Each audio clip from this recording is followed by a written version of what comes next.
Il n'y a plus d'expulsion de locataires depuis le 1er novembre et cela durant 5 mois pendant la fameuse trêve hivernale. Seules pourront s'appliquer les décisions du juge aux affaires familiales au sujet des domiciles conjugaux et les décisions relatives aux squatters.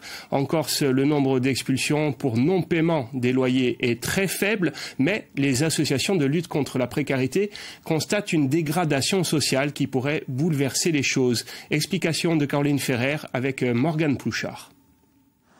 Alors qu'au niveau national, en 2023, la hausse des expulsions locatives était de 23% sur l'année. Le nombre d'expulsions en Corse reste stable et assez faible, une 60aine effective pour l'ensemble de l'île en 2022.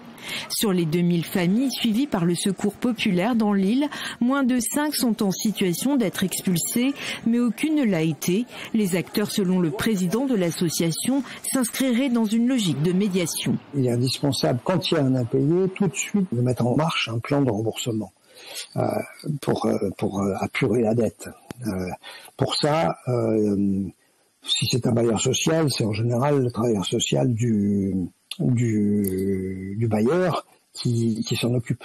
Et c'est pour ça qu'en Corse, on a très peu d'expulsions, parce que les bailleurs sociaux, ils expulsent pas, ils essayent de résoudre le problème avant d'en arriver là. Mais la situation sociale dans l'île ne cesse de se dégrader. Le Secours populaire accompagne d'ailleurs 2 fois plus de personnes qu'en 2019.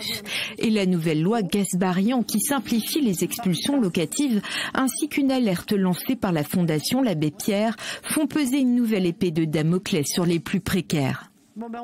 Sur le continent, il y a des CAF qui cessent de verser les APL aux bailleurs en cas d'impayé de loyer. À ma connaissance, je ne crois pas que ça ait lieu en Corse, puisque chaque CAF a un peu sa politique. Plus de monde expulsé et moins d'hébergement d'urgence, c'est aussi ce que redoutent les associations humanitaires en Corse. Les 13 personnes qui sont à Fratelenza, les 20 qui sont à Paese di Legno, à Ajaccio, risquent de se retrouver dans la rue du jour au lendemain. Et on est menacé actuellement de coupes budgétaires pour des économies au niveau des centres d'hébergement d'urgence qui risquent de fermer, au niveau de certaines aides d'urgence dont disposent les assistantes sociales qui ne vont plus être budgétisées, des tas de choses comme ça qui vont impacter directement des personnes. C'est pas des lignes budgétaires sur des feuilles Excel, c'est des gens derrière. La trêve prendra fin le 31 mars prochain. C'est aussi un répit pour les associations afin de tenter de résoudre les situations d'impayés pour éviter de futures expulsions.